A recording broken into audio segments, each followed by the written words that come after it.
Hello मेरे प्यारे बच्चों, क्या हालचाल। आई होप आप सब अच्छे से होंगे और अपनी बोर्ड परीक्षा की तैयारी बहुत अच्छे से कर रहे होंगे। तो बेटा स्टार्ट करते हैं लेक्चर नंबर 26 मिशन बोर्ड परीक्षा 2024 क्लास 12th के लिए।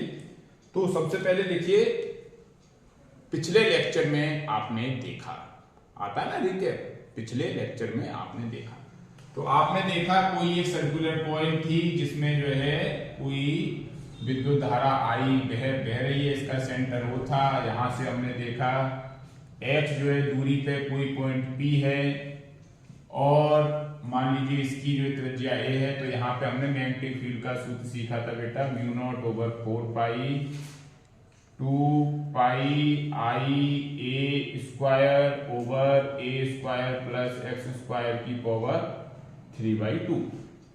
और ये देखा हमने, ये पाई आई स्क्वायर को कहा हमने जो है m capital M equal to pi I a square, अगर कुंडली में n टर्न है तो n पाई स्क्वायर। तो ये इसे हम बोलते हैं चुंबकीय द्विध्रुव आघूर्ण, चुंबकीय द्विध्रुव आघूर्ण।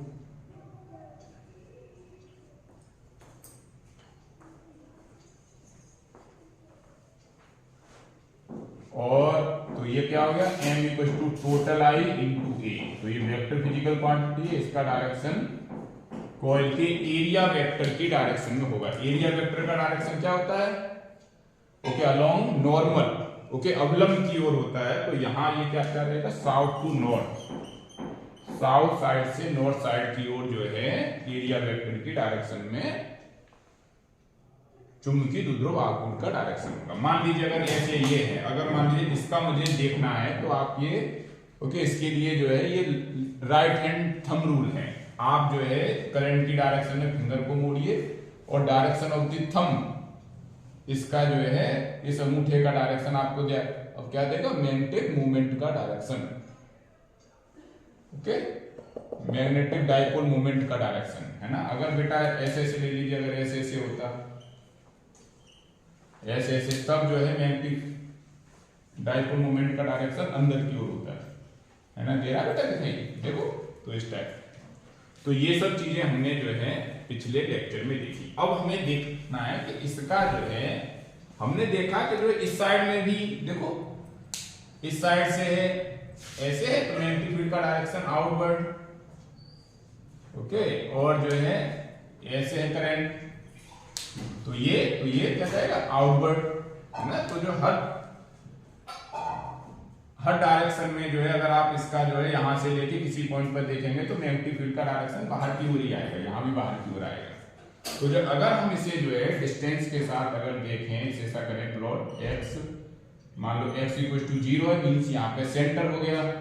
यहाँ पे कोई है ना x के साथ कोई दूरी है, मान लो x इक्वल टू कोई भी दूरी है, प्लस में है माइनस में है, आप लेंगे तो देखिए सेंटर पे सबसे ज्यादा मैग्नेटिक फील्ड, उसके बाद दूसरी साइड में क्या आ रहा है, मैग्नेटिक फील्ड का डायरेक्शन सेम आ रहा है, मतलब पॉजिटिव साइड में आ रहा है। तो ये साइड में मैग्नेटिक फील्ड तो है ना। तो कोई पूछते हैं कि सर डिस्टेंस x के साथ मैग्नेटिक फील्ड का वेरिएशन किस टाइप से होगा? तो जो जैसे x वेरी होगा वैसे वैसे मैग्नेटिक फील्ड सेंटर से कम होती जाएगी, ओके, इस सूत्र की सहायता से। तो अब स्टार्ट करते हैं आज का टॉपिक। तो आज का टॉपिक बेटा बहुत महत्वपूर्ण है, जिसका नाम है Ampere's law and its application. Ampere का नियम और इसके अनुप्रयोग। तो जो है अनुप्रयोग आप लोगों के कोर्स में है।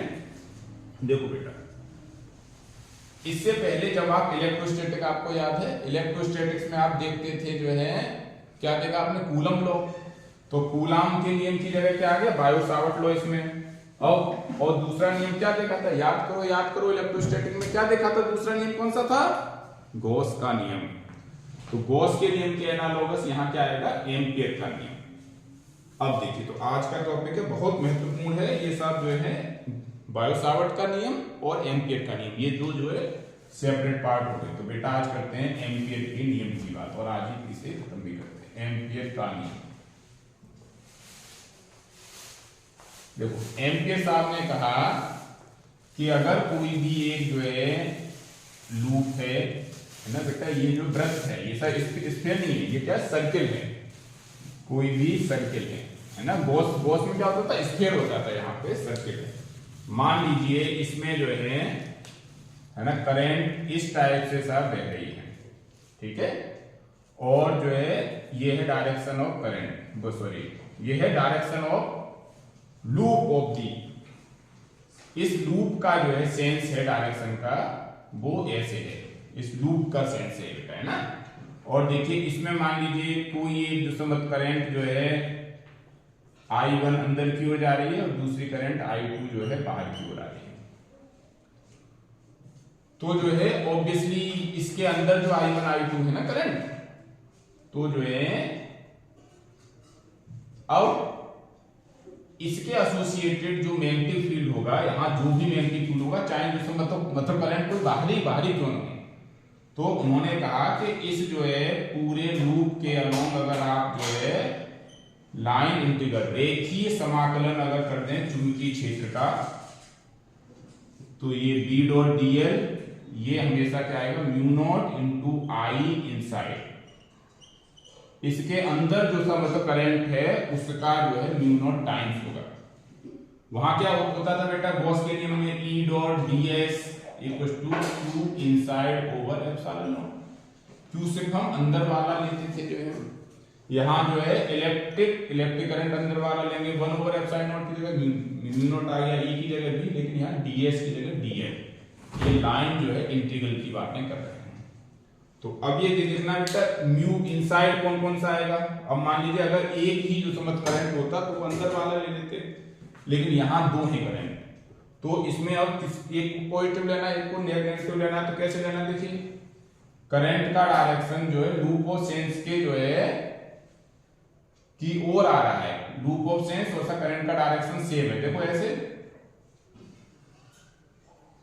है ना, करंट इनसाइड और इसका भी डायरेक्शन का इनसाइड जो है, तब ये क्या आएगा, तब जो I1 आप पॉजिटिव लेंगे तो क्या जाएगा I1 और ये क्या आ रहा है ये सब बाहर की ओर आ रहा है, तो I1 माइनस I2, तो इस टाइप से या जो भी है आपका इसे आप मान सकते हैं I1 माइनस I2 को IE मतलब है ना, करंट इस लूप के जो इंक्लूज है यही मतलब इंक्लूज है बेटा यही है line integral B dot dl, या ऐसे करो B dl cos theta equal to mu not IE total current enclosed by this close loop, ये से बोलते हैं बेटा एम्पियर का नियम। तो आप सभी के ये नियम समझ में आ गया होगा।